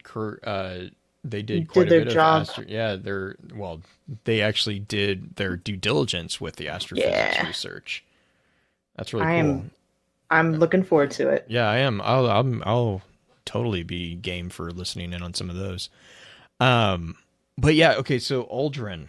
Oh man, where to start with Uldren? So Uldren is the entire project really of recording the Forsaken Prince, I'll be honest, kind of made me double down on my view of Uldren really as a tragic and sympathetic character. He's not we kind of saw that with Gaul. They were kind of being like, Gaul's the hero in his own tale, blah, blah, blah. And like, even then it was kind of like, but he's still kind of an a-hole. Like, even within his own head, he's kind of that way. Uldren, though, is ultimately Uldren's goal from like the very first time that we see Uldren in these entries till the ending of the campaign, which Beard has calmed me down quite a bit about, but still I'm a little upset about. The entire time Uldren has really one goal. And that is to save his sister, to save his family. Like that really honestly is what he is all about. He is her protector. He is her enforcer. everything he does is done kind of in a way out of love for her. There is a degree, especially near the end, where near the end of when Mara was still here in the realm of the physical realm, where a lot of his actions were him trying to get her to say thanks, but not from something she was expecting. He was trying to do stuff that she wasn't expecting. And that all stems back to the beginning of the Maracena, where you see in Brephos, he is like this like scrappy, was a 0G brawler who always got his butt handed to him. Like he fights this woman in the first scene that you see him. It's funny. It's so bad. But and Vuru in chat actually has saying something pretty similar to my thoughts. He's like, Vuru says that he feels like psychologically Uldren stayed human and just lived too long with Mara, which kind of gives him a borderline personality disorder. And you kind of see that with Uldren. When they come back and Uldren first encounters the Fallen, Mara even makes a comment about, he's found his true people. Because the Fallen are those scavengers who will always find a way to survive, even if you beat them down, and that's really Uldren. Uldren is always trying to, I don't know. I don't get the fact, I don't get the idea that, or I don't agree with the idea that Uldren's out to, like, Uldren doesn't have aspirations of his own. Like, his aspirations is to further the plans of Mara, especially, go for it. Considering, and as far as the voice lines and the actual cutscenes at the end of the story missions, he's warring within himself because he is not sure if this is really what to do for Mara or whatnot. But that's ultimately what he ends up doing, is giving what he thinks is his sister that shard, that little piece. Well, yeah, because and I think that's also when he starts realizing that it's not his sister. That's why he's fighting it, but his conditioning, because I think psychologically, I feel like he's been conditioned by Mara. I don't know if it's like which is what Osana was so mad at her about. Right. Because the power you hold over people, and she wasn't specifically talking about Uldren, but Uldren was essentially exactly who she should be talking about. Uldren was always her lapdog, essentially. He would do anything and everything for her. Well, and right now they're talking about the difference between borderline personality and dependent personality disorder in the chat. The reason why I kind of attribute him more towards borderline personality instead of dependent personality is because in his book, The Forsaken Prince, the first entries are called The Length of a Chain. And what this is in reference to is he has a line in there in which he says that he is purposely throwing himself as far away from Mara as he possibly can. He's always challenging her forgiveness, challenging her benevolence towards him, because he wants to see what the length of the chain that he is bound to her, where that chain ends. And to date, he has not managed to reach the end of it. So there is that personality, that borderline personality of like, I love you, but pushing away and then coming back, that kind of boomerang, very, very, basic, like borderline thing, more so than the dependent personality, which is kind of like that, or that like, he needs always needs to be there, because he doesn't. Like, that's the entire point of like the entire excursion that he tricks Julian into going into the Black Garden, is merely to test Mara's forgiveness of him. And then in the Length of the Chain 2, he has a call out specifically when everyone's like cheering him on and he's getting ready to leave. He has a moment where he's thinking, he's like, the only reason these people love me is because of my proximity to my sister. And he recognizes that, and he has a problem with it. He wants to have, there is a degree of which he wants to be out from underneath her shadow, but he's so, and again, kind of going back to that conditioning, he's so conditioned to be under her shadow, that's where that kind of borderline boomerang kind of comes in. He throws himself out there and then finds himself being brought back, not by her accord, but by his own. Mm-hmm. And that's where that dependency, that unhealthy dependency comes from. And that is where, we see the unhealthy Echo that kind of begins this transformation. It's very early on in the Forsaken piece, or the Forsaken Prince piece, where he starts having his eyes. It's about, I think it's actually in After the Fall, where there's a specific call out. It's a very short call out in that one, but it slowly grows over time, where his eyes become sore. And if you paid attention to the cinematics, it was pretty obvious that at the very end, but even at the beginning, his eyes were black. They had shadow in them. They were right. Not the whiteness. And you see that full transformation when it's actually reversed at the end, where you see that Uldren was taken. He was partially taken, just the same way that Korea was taken partially. There was a degree of him that was actually taken. There's actually a call out in the voice line. If you look at the subtext, they call him, they mention that he had been taken. That was one of the optional dialogues, I think, that Petra had. And so there's this weird thing. And this is also where you see an explanation of what's happening with Fickrell and this Barons of the Scorn. Because in the, I can't remember which entry. It's not I don't think it's the Fickrell entry. I think it's the one prior to that. I just blanked on the entry, but it's the entry in which Uldren actually saves Fickrell's life from after a Guardian party ambushed him, after a fire team had ambushed the Fallen it was actually a Glimmer public event. Nonetheless, it actually makes a call out to that. He saves Fickrell's life, and in doing so, in saving Fickrell's life, he transfers that taken energy into the ether, which is where we get the tainted ether that the Scorn have, which you see in Most Loyal, the entries within Most Loyal, especially, I want to say it's Chain of Souls, I think is the card, in which Varix is trying to reverse engineer. Like Varix, when they have them all in the Prison of Elders, Varix is actually trying to save the Scorn. He is trying to reverse the effects that the Scorn's corrupted ether has on his people. That's why they are kept alive in the prison, is because Varix is trying to understand what has happened to them so that he can reverse engineer basically them, or reverse engineer what they did to the ether. Uldren is within that ether. Like in his cell, he is actually sitting in corrupted ether. Like there's a call out in the cards where he is with the House of Kings after he has formed the House of Dusk, in which he mentions that he has been driven to ether, quote, ether and other distractions because of the silence from Mara, or his hallucinations of Mara.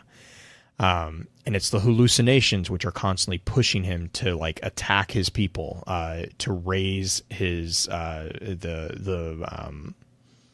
life habitats of the reef. That's these ethereal voices that are saying, hey, you need to come back home. You deserve the crown. You need to come home. Come claim the crown. His slaughter of the Awoken Paladins within the royal throne room is also part of this whole thing. It's like this feeding of his desire to please Mara, but also his fear of, kind of not having Mara there. He's not used to not having Mara telling him what to do or what he should do, even if it's to disagree with it. He's not used to not having that voice there as a constant variable.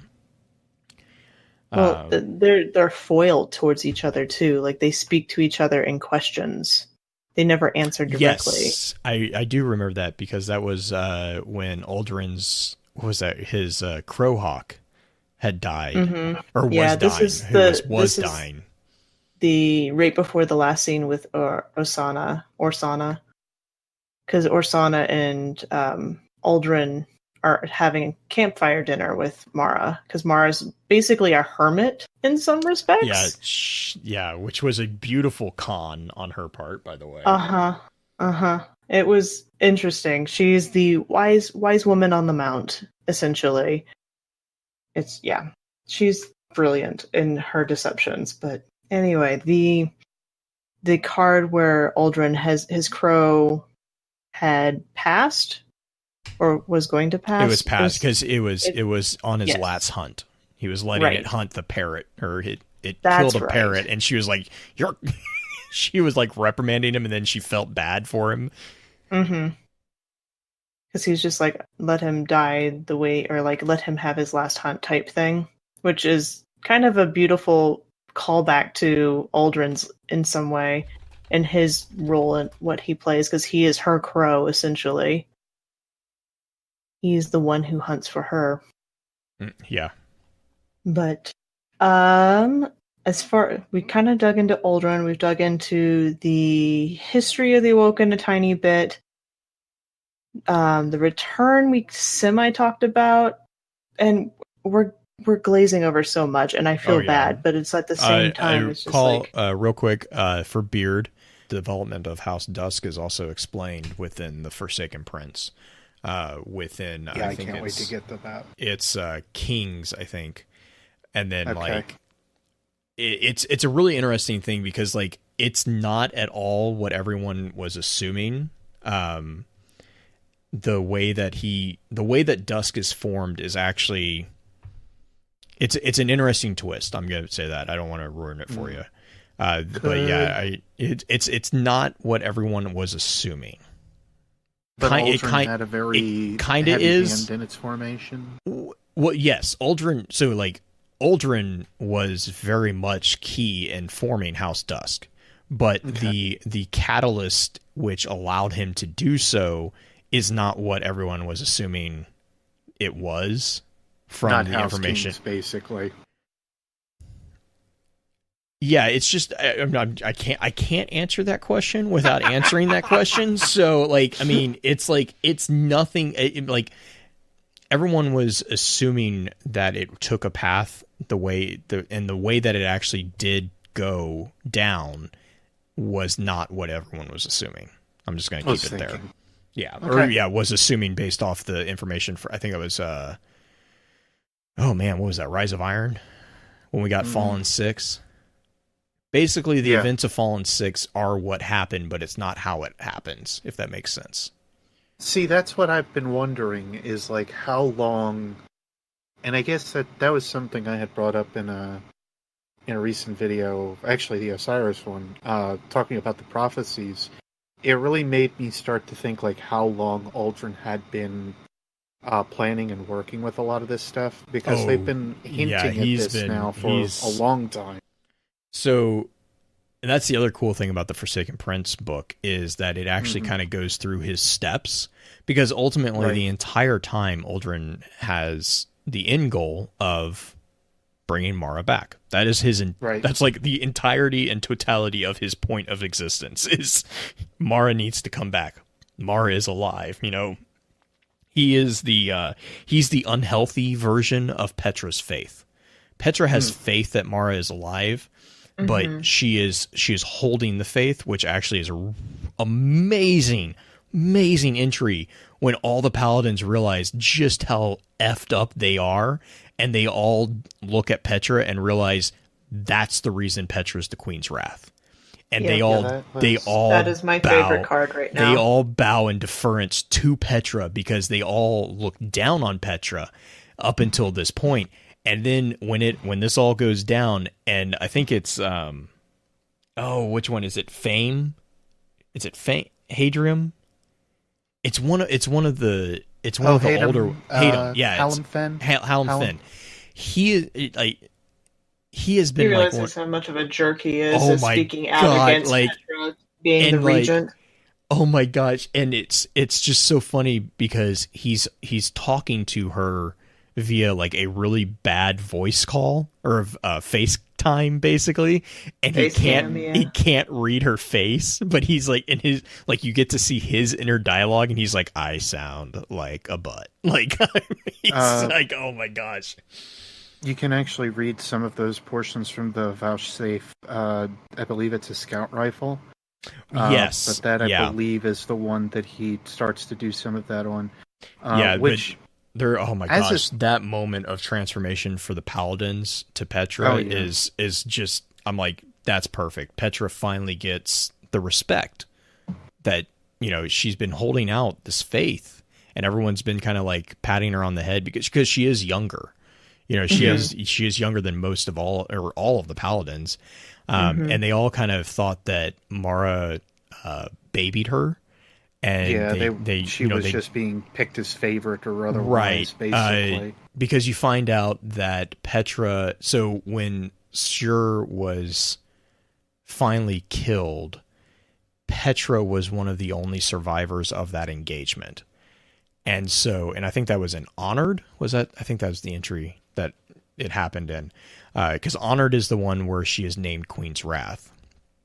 And like the involvement of, or the choosing of Petra as the subsequent Queen's Wrath after Sjur was a very testy thing, because there were a lot of paladins who thought that they were more deserving of the title. Yeah. And she was just a Corsair. So not only was she not even a paladin, she was barely titled Corsair when she was made into the Queen's Wrath. Also, and so there was a lot of resentment there. Isn't there kind of like a weird thing with the fact that she was, because she was raised by the Techians, people... Yeah. It seems like they thought that was a very odd She also shares a surname with one of the head Techians. I don't know, it really bugs me that's a thing. So there might be actually familial, like, I'm not going to say it's nepotism, but there is a connection there. But I also get the sense that a lot of the young Awoken are raised by Techuans. Like, yeah. I can see either way going, but I kind of got the feeling that was not necessarily an odd thing, because you have what is it, Azaram, the entry Azaram, which was hilarious, like really messed up, but really kind of interesting portrayal of a rogue Ahamkara, which Azaram's a jerk. Like, he's just a jerk. But the way he tricks, Elsera, I think it is, into letting him into her garden, that was just, it was perfect. But like, because when he tricks the individuals that his victims basically are young Techuans and Corsairs. Like, they're introduced as young Techuans and Corsairs. And so I don't know necessarily if it's necessarily an odd thing that they are raised by the Techuans. I don't know if that answers the question or not. I know chat really wants us to kind of delve into the bomb logic. I don't feel comfortable in doing that at the very end of an episode. Yeah, that's already at 2 hours at. Yeah, bomb logic, really, I almost want to say that we need to have an entire episode on the logics of the universes, because we're getting crowded here. We have the sword logic, the bomb logic now. You have the whatever you want to call the traveler's logic. And the Vex. And the Vex convergence. Convergence, thank you. God, I'm like, yeah. Do you mean this word? Yeah, that word. That word, dude. I feel like Google there for a second. Did you actually mean? Did you actually showing results for? No autocorrect. Stop that. The milk logic. The Vex are simply universal. God. Oh my God! All right, so that's a clear sign that we need to wrap up. When you can break blue because it's 1 a.m. Yeah. Oh geez, is it? Oh man, it is. All right, so let's jump through some shoutouts. We will. All right, here's the thing: is I will put bomb logic. I'll put the logics on the poll, and we'll get it there, because I think really honestly to give it fair, what the fair due is, or what it's due, we would need to do an entire episode on it. Because we really could do an entire episode on a lot of these topics, but that one especially is very crucial to Mara's plans. So I agree. And we've kind of avoided, luckily, some spoilers. Like, we haven't gotten into anything that, I mean, granted, the game's been out for 2 weeks, and I know people have lives, and so you're not going to get any. I don't think we, as far as like spoilers for like in-game campaign, I don't think we really. We didn't even mention the thing about that you find out initially at the Dreaming City after you talk to Petra. When she presents the offering to the Oracle. I almost wanted to mention that, but I mean that's a whole nother rabbit hole that we can go down because that ties into the Jinsim. Mm-hmm. Yeah. But or Gensim. I don't know how you want to pronounce it. Jinsim scribes. That's how I said it throughout all the cards. Yeah, I feel like we did a pretty good. This is such a wide casting topic. An overview-ish, like a start. If you want us to do more of the Awoken cards, because there's so, like we said many times this episode, there's so many more. Vote on the polls, or let Blue or I, or even Beard know. Beard can like shoot it forward to us about what you want us to go over. We'll put it on the polls and vote it up. We will dive into it. Maybe next time I'll actually be able to give some input. Beard, I've got some theories for you. I don't know if I want to hear them. Beard, I've got some theories for you. I've been good. I've been real good. I have not bothered you. I don't know if I want to hear them. I have not messaged you any of these things because I know that things are rough right now, but I've been real good and I'm waiting patiently. So, all right, guys, shout outs. Beard, what shout outs do you have for us this week? Oh, jeepers, I don't know. It's like this game has not stopped or something. Just a continued shout out towards the community, but in particular, I want to thank those who didn't get into a salty absolute mess against each other over stuff. We're just in this together. I know that there are rewards to be at hand, but let's just calm down for a little while here, shall we, kids? Just go out, have fun. It's a great experience and a great time to just be, in general, a gamer. Not just as Destiny, but just in general. I keep looking at the releases that are coming up with Red Dead Redemption 2. We've got the newer Assassin's Creed games. I know a little bit on the... it's a little bit more removed, but I know that's coming kind of soon. Just several titles that I know that are coming up, and that Nintendo even frickin' announced the other, yesterday, because the Switch is building to show more and more of like how things need to be going with gaming, and it's wonderful. The Final Fantasy meme of look at all the games that are not games you going to Switch. I'm like, oh my god, that is perfect. And I didn't understand that meme until it was too late. Oh, okay. No. Because I read it and I was like, wait, why not you? What is this? Is this just somebody that's like hoping that all these games will end up going to the Switch? And then I hear later through the direct that they said, no, they were announced. And I'm just like, excuse me? They were what? And I'm just like, all right, so like Squall is freaking. I saw another one where it was Final Fantasy VIII fans be like, and then underneath it's the scene where Squall is in total darkness, and he says, "Am I alone?" ? And I'm like, oh my god, like actual scene from the game. It was great. Oh my god, So, I saw that meme, and I immediately was like, "Where's Beard? I need to find Beard." No, that one was fantastic. Regardless, like I'm blown away that like right now anybody and everybody can frankly get into something at this point, be happy, and not have like a salty stick up their bum about everything, and just sit back, enjoy yourselves, have fun. And if you are being a big salty jerkbag, take a step back or just go away. Green, what about you? The raid is still going. Yeah, I just saw that in chat. Was like, oh my god, when will it end? I've been watching it. I have both like Ninji and Dado up because those two teams apparently are the ones that kind of have it closer together. As far as like have their pull together. Seriously, that's got, what is that now? 8 hours on one encounter? I guess, as far as Ninja, yeah. But we're, 13 hours into the raid? And they have made it to... Ninja has made it to the point where they've gotten further... They're one step ahead of Datto at this point. Datto's team has not figured out how to get to where everybody's falling, and they're shooting out the taken swords off of Ribbon.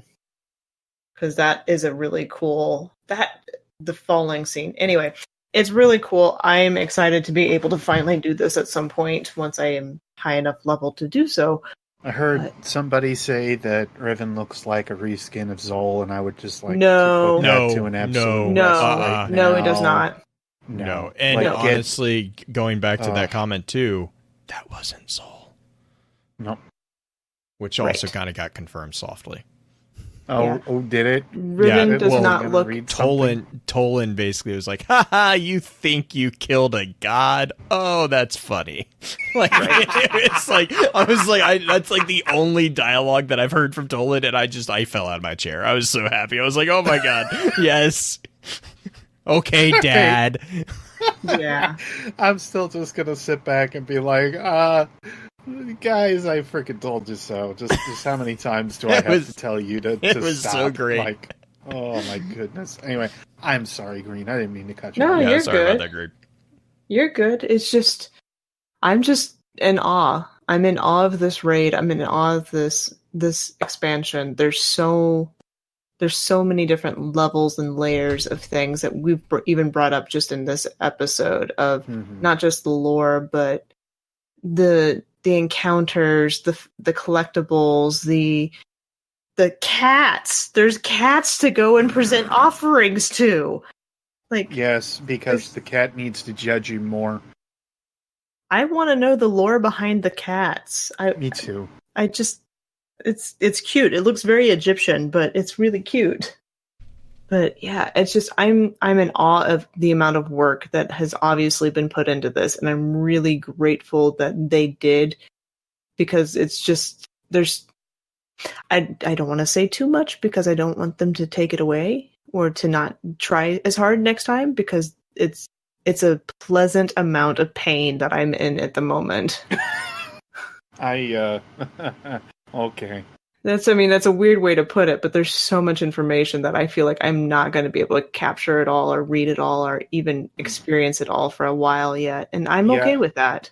Oh man. Well, and I think the other game that just came out, I think it came out today, is Shadow of the Tomb Raider. Was it? I think it did. Is it There's today? Some really good posts. Jill was posting about it. She was really excited. I'm really excited. I want to get a chance. This revamp of that franchise has just blown me away, to be honest. That it's been such a great experience. And then Beard, the other thing that I keep seeing all these things about the Switch, and I'm like, all it's telling me is that I need to get a Switch. Let's run through outro real quick, and then we'll come back. Hang on, let's run through outro real quick, guys. We'll be right back. With that, we'll begin to wrap the chat up. Thank you again to those over on Twitch for coming to spend your evening with us. If you'd like to join us for the live streaming of the episodes, please be sure to give us a follow over on twitch.tv/FocusFireChat. Links to our episode archives can be found at www.focusfirechat.com. Please be sure to email us at focusfirechat@gmail.com with any comments or questions for our team concerning the podcast, and let us know how we're doing by giving us some feedback and a rating over on iTunes as well. Also, be sure to check out all of our amazing partner podcasts within the Guardian Radio Network over on theguardiansofdestiny.com. So until next time, focus your fire, and may your light shine bright.